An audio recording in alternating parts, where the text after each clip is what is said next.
Hello மக்களே, நல்லா பேசு. Welcome to Vijay star. Welcome to another video. தமிழக அரசியல்ல எல்லா கட்சிகளையுமே நம்ம ஓரளவுக்கு புரிஞ்சுக்க முடியுது. அவங்க கொள்கை, கோட்பாடு, அவங்களுடைய ஐடியாலஜி என்ன, அவங்க கூட்டணி தர்மம் என்ன, இதெல்லாம் நம்ம ஒரு ஒரு புரிதல் வருது. திமுகனா இப்படி தான் இருக்கும், அதிமுகனா இப்படி தான் இருக்கும், நாம் தமிழர்னா இப்படி தான் இருப்பாங்க அப்படின்ற ஒரு புரிதல் இருக்குது. தமிழக வெற்றி கழகம்னா இப்படி இருக்குது அப்படின்ற ஒரு புரிதல் இருக்குது. இங்கே புரிஞ்சிக்கவே முடியாத ஒரு கட்சி, ஒரு தலைவர் இருக்கார் அப்படின்னா அவர் யாருன்னா தன்னைத்தானே தமிழ் தலித் சமூகத்தின் தலைவர் அப்படின்னு சொல்லிக்கக்கூடிய திருமாவளவன் அவர்கள் தான். ஆக்சுவலி அவருக்கு வந்து நோபல் பரிசு வந்து கொடுக்கணும் அப்படின்னு சொல்லி வைகோ அவர்கள் வந்து ரெக்கமெண்டேஷன் பண்ணியிருக்காரு. அது என்ன ஏதுன்றதை பார்க்கணும். அது மட்டும் இல்லாமல் திருமாவளவன் அவர்களே வந்து என்ன சொல்லியிருக்காருன்னா, என்னை வந்து சரியான கேள்வி கேட்பவர்கள் என்னை வளர்த்து எடுக்கலை அப்படின்ற அர்த்தம் ஆயிரும்னு ஒரு விஷயத்த சொல்லியிருக்காரு. அது என்ன மாதிரியான கேள்விகள், அது ஏன் அவங்க கேட்க மாட்டேங்கிறாங்க அப்படின்ற இந்த புரிதல் எல்லாம் திருமாவளவன் இருக்கா இல்லையான்னு தெரில. நம்ம இந்த வீடியோ மூலிமா அவருக்கு கொஞ்சம் புரிய வைப்போம். வாங்க, என்னோடய சேனலுக்கு ஃபஸ்ட் டைம் யாரையும் வரீங்க அப்படின்னா சப்ஸ்கிரைப் பண்ணிவிட்டு பெல் பட்டனை ப்ரெஸ் பண்ணுங்கள், ஷேர் பண்ணுங்கள், உங்கள் கமெண்ட்ஸை வந்து பகிர்ந்து கொள்ளுங்கள். ஹைப் பட்டன் இருந்துச்சுன்னா அதை தட்டி விடுங்க. அப்புறம் என்னுடைய வாட்ஸ்அப் குரூப்லாம் சேரணுன்னா லிங்க் டிஸ்கிரிப்ஷனில் அதை கிளிக் பண்ணி ஜாயின் பண்ணிக்கங்க. ஃபேஸ்புக் பேஜ்லேருந்து எல்லாரோட லிங்க் அதில் இருக்குது. ஸோ எதில் வந்து ஜாயின் பண்ணுமோ அதெல்லாம் வந்து ஜாயின் பண்ணிக்கங்க. வாங்க உள்ளே போவோம். இவருக்கு ரொம்ப சரியான பேரை வந்து யார் வச்சுருக்காங்க அப்படின்னு தெரிலப்பா. திருமாவளவன். திருமாவளவன்றது போல திருபாவளவன் வச்சுருக்கலாம் போல இருக்கு. எந்த பக்கம் பார்த்தாலும் திரும்பிடுறாரு. இங்கிட்டு அங்கிட்டு திரும்புறாரு, திடீர்னு இங்கிட்டு திரும்புறாரு, திடீர்னு அங்கிட்டு திரும்புறாரு. ஒரு இடத்துல ஒழுங்காக இருக்க மாட்டேங்கிறாரு. ஒன்று தமிழக வெற்றி கழகத்தோட கூட்டணி அமைச்சா, விஜய் அவர்களுடைய தலைமையில் கூட்டணி அமைச்சா நாங்கள் சேருவோம் அப்படின்னு சொல்லுங்க. இந்த பக்கம் சேருவோம்னு சொல்லி ஒரு டைம் சொல்கிறாரு. இல்லை நாங்கள் வந்து இன்னை வரைக்கும் நாங்கள் வெளியே வந்துட்டாலும் இன்னை வரைக்கும் இன்னும் தமிழக வெற்றி கழகத்தில் சேரலை அப்படின்னு சொல்கிறாருல. ஒரு சைடு பார்த்தீங்கன்னா தமிழக வெற்றி கழகம் ஜெயிச்சது என்னவோ எங்களுக்கு வருத்தம் தான். ஏன்னா நாங்கள் அப்போ திமுக தானே கூட்டணியில் இருந்தோம். ஐயோ, அவரே நான் நினைக்கிறேன் பேசிட்டு போய் அவரே கண்ணாடியில் பார்த்துப்பார் நினைச்சு கண்ணாடியில் பார்த்து ஏன்னா அப்படி மாற்றி மாற்றி பேசிட்டு இருக்குன்னு சொல்லி அவரை துப்பிப்பார்னு நினைக்கிறேன். ஏன்னா அப்படிதான் இருக்குது. அவர் வாஸ்தவம் தான். நீங்கள் தமிழ் திமுக கூட்டணியில் இருக்கும்போது தமிழக வெற்றி கழகம் வின் பண்ணிடக்கூடாதுன்னு நினச்சது வாஸ்தவம் தான். ஆனால் வின் பண்ணிடுச்சு. நீங்கள் வந்து ஆதரவு கொடுத்துட்டீங்க. இன்றைக்கி முதல்வர் ஆகிட்டார் விஜய் அவர்கள். அப்படி இருக்கும்போது இப்போயாவது அந்த ஒரு சந்தோஷத்தை நீங்கள் வெளிப்படுத்தலாம்ல. நாங்கள் திமுக கூட்டணியில் இருக்கும்போது கூட்டணி தர்மத்திற்காக எதிர்கட்சியாக இருந்த தமிழக வெற்றி கழகம் ஜெயிக்கக்கூடாதுன்னு நினச்சது வந்து சரியான ஒன்றே. அவங்க ஜெயிச்சதில் எனக்கு சந்தோஷம் இல்லை. ஆனால் இன்றைக்கி அவங்க கூட எங்களை இணைச்சிக்கிட்டோம். எங்களுடைய ஒரு எம்எல்ஏக்கு வந்து அமைச்சர் பதவி கொடுத்து எங்கள் சமூகத்திற்கான பல விஷயங்களை வந்து இன்றைக்கி முன்னெடுத்துக்கிட்டு இருக்காங்க. அந்த வகையில் இன்றைக்கி தமிழக வெற்றி கழகத்து கூட விடுதலை சிறுத்தை சேர்ந்தது எங்களுக்கு ரொம்ப சந்தோஷமாக இருக்குது அப்படின்ற விஷயத்த ப்ராப்பராக பதிவு பண்ணியிருந்தா கூட நம்ம நிம்மதியாக இருக்கலாம். இவர் என்னடானா திடீர்னு அப்படி சொல்கிறாரு, திடீர்னு இப்படி சொல்கிறாரு, இவங்க கூட எனக்கு சந்தோஷம் இல்லைன்றாரு, ஆனால் அவங்க சரியாக செயல்படுறாருன்றாங்க. என்ன தான் திருமா சார் சொல்ல வரீங்க? Why so much confusion? முதல்ல வைகோலேருந்தே ஆரம்பிச்சிருவோம். அவர் ஒரு போஸ்ட் ஒன்று போட்டிருக்காரு. என்னன்னு பார்த்தீங்கன்னா, திருமாவளவன் அவர்களுக்கு வந்து நோபல் பரிசு தான் நம்ம கொடுக்கணும். ஏன்னா அவர் வந்து இன்றைக்கி நாங்கள் தமிழக வெற்றி கழகத்துடைய கூட்டணியில் ஆட்சியில் பங்கு வகித்தாலும் திமுகவோட நட்பு வந்து தொடர்ந்து தான் இருக்கும் அப்படின்னு சொல்லி சொன்ன அந்த கருத்துக்கு பார்த்தீங்கன்னா நோபல் பரிசு கொடுக்குன்னு சொல்லி கிண்டல் பண்ணியிருக்காப்புல வைகோ. பொதுவாக அரசியலை பொறுத்த வரைக்கும் ஒரு கட்சியில் கூட்டணி தர்மம்னா அந்த கட்சியோடு இருக்கும்போது அந்த கட்சிக்காகவே கூட நிற்கிறது. அவங்க நல்லது பண்ணாலும் சரி, கெட்டது பண்ணாலும் சரி, ஓரளவுக்கு அட்ஜஸ்ட் பண்ணிவிட்டு அப்படியே போகிறது தான் கூட்டணி தர்மம்.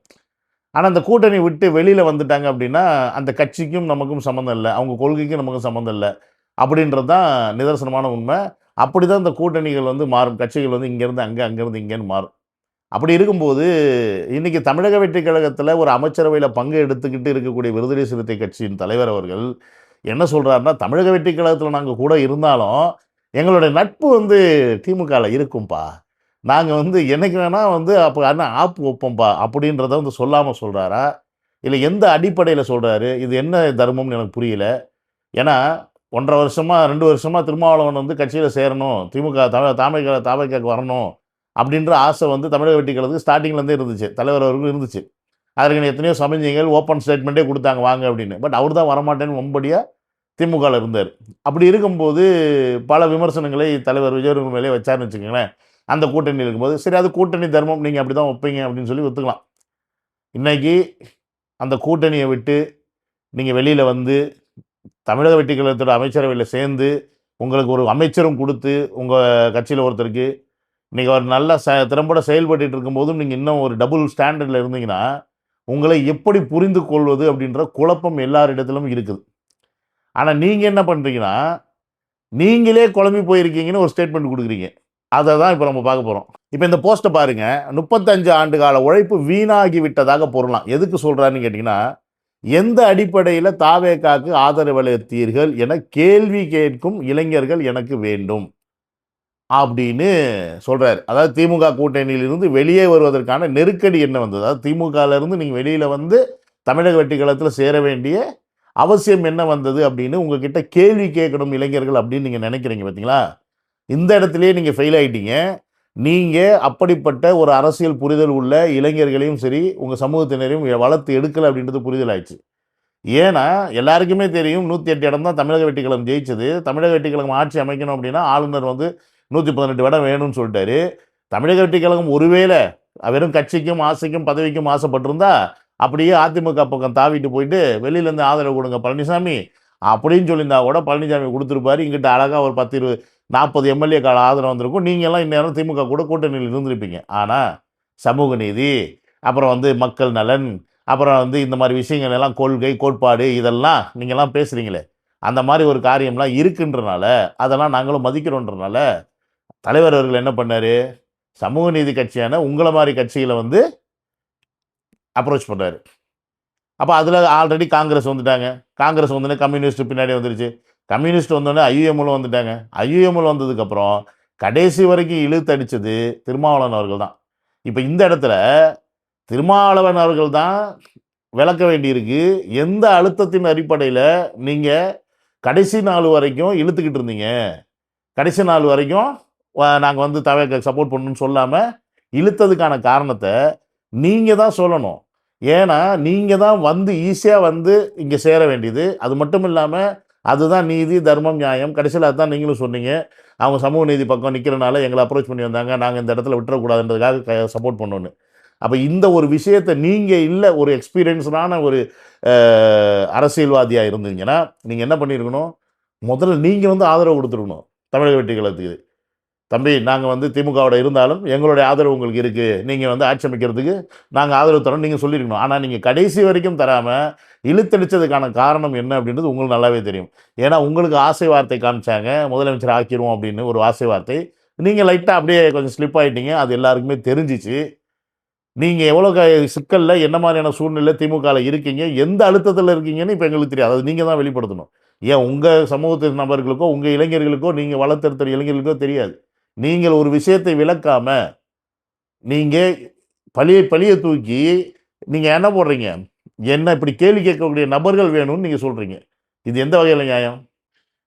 ஸோ அப்போ இந்த இடத்துல நீங்கள் எப்படிப்பட்ட இளைஞர்களையும் சமூகத்தினையும் உருவாக்கியிருக்கீங்க அப்படின்னா, கேள்வி கேட்கக்கூடாது அப்படின்ற ஒரு கொள்கை கோட்பாடோட தான் திமுக போன்ற திருட்டு திராவிட கட்சிகள் வந்து தமிழ்நாட்டை ஆண்டு வந்தது. அவர்கள் கூட கைகோர்த்து வந்த நீங்களும் அதே பாணியில் போயிட்டீங்க. நீங்களே திமுகவை கேள்வி கேட்கல அப்படின்னும் போது உங்களுடைய ஃபாலோவர்ஸ் எப்படி உங்களை கேள்வி கேட்பாங்க அப்படின்ற இங்கே கொஸ்டின் வந்துடுது. ஆனால் நீங்கள் என்ன சொல்கிறீங்க, அந்த ஏன் கேட்கலை அதை ஏன் அறிவிக்கலைன்னு என்னை கேட்கணும்னு சொல்கிறீங்க. அப்படி கேட்காத ஒரு சமூகத்தை நான் வந்து உருவாக்கியிருக்கேன் அப்படின்னு நீங்கள் வந்து நீங்களே உங்களை வந்து நினச்சி நொந்து போயிருக்கேன்னு சொல்கிறீங்க. அப்போ நீங்கள் என்ன எதிர்பார்க்குறீங்க, உங்கள் மக்கள் அழுத்தம் கொடுத்து கேட்டு அப்போ ஏதோ ஒரு காரணம் இருக்குது. திமுகவை விட்டு வராமல் இருந்ததுக்கு, திமுக விட்டு வந்தது காரணம் இருந்தாலும் சரி, இல்லை திமுகவிலே அவ்வளோ நாள் லாஸ்ட் வரைக்கும் இருந்ததுக்கும் ஏதோ ஒரு காரணம் இருக்குது. அந்த காரணம் எல்லாம் உங்களுக்கு மட்டும்தான் தெரியும். ஸோ அந்த காரணத்தை நீங்கள் வச்சுட்டு மற்றவங்க மேலே பழியை தூக்கி போடுறது ஒரு நல்ல அரசியல்வாதிக்கு அழகில்லை. அவருக்கு உண்மையை சொல்ல போனால் இதெல்லாம் நாங்கள் செய்வோம் சமூக நீதி, அதாவது எப்படி சொல்கிறது, ஆதி திராவிடர் அப்படின்னு சொல்லிட்டு இருக்கக்கூடிய அந்த அமைப்பை வந்து இப்போ வந்து சமூக நீதி அப்படின்ற மாதிரி மாற்றிருக்காப்புல தலைவர். இந்த ஒரு சமூகத்திற்கான அடையாளம் நான் தான். இந்த சமூகத்திற்கான முகம் நான் தான். யாரு? திருமாவளவன் அப்படின்ற நான் தான். உங்களுக்கான அடையாளம், உங்களுக்கான முகம் அப்படின்னு சொல்லி, அந்த ஒரு காரணத்தை வைத்து இத்தனை வருட காலமாக அரசியல் பேசி வந்த திருமாவளவன் அவர்களுக்கு, இன்னைக்கு அந்த அரசியல் அப்படின்ற அந்த முகம், திருமாவர்கள் அப்படின்றது போக கொஞ்சம் குறைய மாறி ஆகுதுன்னு அவர் ஃபீல் பண்றாரு போல இருக்கு. ஏன்னா இந்த பக்கம் வன்னியரசு அவர்கள் ஒரு அமைச்சரா திறம்பட செயல்படுறாரு. எல்லா மக்களையும் போய் பார்க்குறாரு. மக்களோட குறைகளை கேட்குறாரு. அந்த மக்களுக்கு தேவையான விஷயங்கள டப்புன்னு செஞ்சு குடுக்குறாரு. அப்ப ஒரு அமைச்சரா அவர் வந்து பக்காவா செயல்பட்டுக்கிட்டு இருக்காரு. அதே நேரத்தில தலித் சமூகத்திற்கு அமைச்சர் பதவி குடுத்ததா இருக்கட்டும், அதற்கப்புறமா வந்து தலித் சமூகத்தில இத்தனை எம்எல்ஏக்கள் ஜெயிச்சதா இருக்கட்டும், இன்னைக்கு அவர்களுடைய கோரிக்கைகள் நிறைவேற்றப்படக்கூடிய விஷயங்களா இருக்கட்டும், எல்லாமே இங்க முதல்வருடைய ஒத்துழைப்பு இல்லாம நடக்காது. அப்ப இது எல்லாமே நடக்குது அப்படின்னும்போது, அங்கே தலித் சமூகமா இருக்கட்டும், இல்ல முஸ்லிம் சமூகமா இருக்கட்டும், இல்ல கிறிஸ்டின் சமூகமா இருக்கட்டும், ஒரு மிகப்பெரிய ஒரு மாற்றத்தை பார்க்க ஆரம்பிச்சுட்டாங்க. அப்ப இங்க திருமாவளவன் அவர்களுக்கு என்ன ஆகுதுன்னா, நாம ஒரு கட்சியின் தலைவரா இருக்கோம். நம்மளுடைய வேலை என்னய்யா? ஸோ இப்ப அவர் சும்மா இருக்காரு. அதனால முடியல அவருக்கு. புரியுதுங்களா நான் சொல்றது?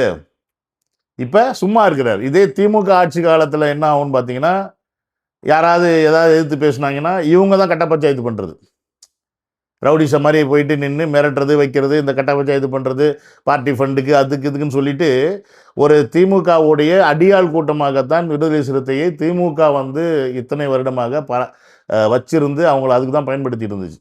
ஆனா இன்னைக்கு அதற்கான தேவை அப்படின்ற ஒரு விஷயம் இல்லாமல் பண்ணியது யாருன்னா தலைவர் விஜய் அவர்கள். ஏன்னா ஒட்டுமொத்த நபர்களையும் ஒரே மாரி பார்க்குறாரு அவரு. அப்போ ஒட்டுமொத்த மக்களுக்கும் என்ன கிடைக்கணுமோ அது கிடைக்கணும் சரியா அப்படின்ற விஷயத்தை வந்து பதிவு பண்றாரு. லஞ்சம் இருக்கக்கூடாது, ஊழல் இருக்கக்கூடாது, யாரிடத்துலயும் கையூட்டு வாங்கக்கூடாது அப்படின்னு சொல்லிட்டு பல விஷயங்களை ஸ்ட்ரிக்ட்டா ஃபாலோ பண்ண சொல்றாரு. காவல்துறை வந்து அவங்களுக்கு ஒரு மாரி, இவங்களுக்கு ஒரு மாரி அப்படின்லாம் நீங்க பார்க்கக்கூடாது. தப்பு யார் செஞ்சாலும் சரியா ஆக்ஷன் எடுங்கன்னு சொல்லி அவர்களுக்கான முழு சுதந்திரத்தை கொடுத்துருக்காரு. அப்ப இது எல்லாத்தையும் பார்க்கும்போது, இவர் வந்து இந்த கலவரம் பண்றது, கொலைப்படி பண்றது, ரவுடிசம் பண்றது, கட்ட பஞ்சாயத்து பண்றது, அது மூலியமா சில விஷயங்கள்லாம் நடக்கும். அதெல்லாம் இல்லாம போயிருச்சு. இன்னைக்கு ஆட்சியில உட்கார்ந்து நம்ம பெருசா விமர்சனம் பண்ணக்கூடிய அளவுக்கு ஆட்சியும் இல்ல. கரெக்ட்டா செயல்படுத்திக்கிட்டு இருக்காரு. ஸோ நமக்கு என்னப்பா வேலை இங்க? நமக்கு வேலையே இல்லாம போயிருச்சு. ஒருவேளை நம்ம பேசாம அந்த அமைச்சர் பதவி எடுத்திருக்கலாமோ? ம். வன்னியரசுக்கு பதிலா? அப்படின்ற ஒரு மனநிலைமையில இருப்பாரோ என்னமோ. ஆனா என்னை பொறுத்தவரைக்கும் வன்னியரசுக்கு பதிலா திருமாவளவன் அவர்களுக்கு இந்த பதவி கொடுத்திருந்தால், அமைச்சர் பதவி எடுத்திருந்தால், வன்னியரசு இப்ப இறங்கி திறம்பட செயல்படுறாரு பாருங்க. அந்த மாரி திருமாவளவன் செயல்பட்டிருப்பாரான்னு கேட்டீங்கன்னா, அது கேள்விக்குறிதான். ஏன்னா அவருடைய விசுவாசம் இன்றளவும் திமுகவில் இருக்கிறது. அதுல மாற்று கருத்து கிடையாது. அது விசுவாசமா இல்ல வேற எதுலயும் லாக் ஆயிட்டாரான்னு நமக்கு தெரியாது. பட் அவருடைய மனது ஸ்டாலின் குடும்பத்திற்கு நம்ம துரோகம் பண்ணி விட்டோமோ, ஸ்டாலின் அவர்கள் குடும்பத்தை கைவிட்டு விட்டுட்டோமோ அப்படின்ற அந்த வருத்தம் இன்னும் அவர்கிட்ட இருக்கு. சரி, நம்ம அத இன்னும் பண்ண முடியாது. ஏன்னா, இதை இதை வந்து பார்த்து புரிந்து கொள்ள வேண்டியது அவருடைய சமூகத்தை சேர்ந்த நபர்கள் தான். திருமாவளவன் இருந்தப்ப நம்மளுடைய சமூகத்துக்கு என்னெல்லாம் செஞ்சிருக்காரு. இப்ப விஜய் அவர்கள் முதல்வர் ஆனதுக்கு அப்புறமா, வன்னியரசு அமைச்சர் ஆனதுக்கு அப்புறமா என்னெல்லாம் நடந்திருக்குன்றத அனலைஸ் பண்ணி, சரியான தலைவன் தானா திருமாவளவன் அவர்கள் அப்படின்றத அவங்களே அத முடிவு பண்ணிக்கிட்டும் அப்படின்றத இந்த வீடியோ மூலியமா நான் சொல்லிக்கிறேன். எனியோ ஸோ ஓவராலா இப்ப இன்னைக்கு தமிழ்நாட்டுல கொஞ்சம் ஹாட் டாபிக்கா இருந்த விஷயத்தெல்லாம் கவர் பண்ணிட்டேன்னு நெனைக்கிறேன். ஸோ இதோட இந்த வீடியோ முடிச்சுக்கிறேன். So another video. Love you all. Take care. Bye bye. Love you.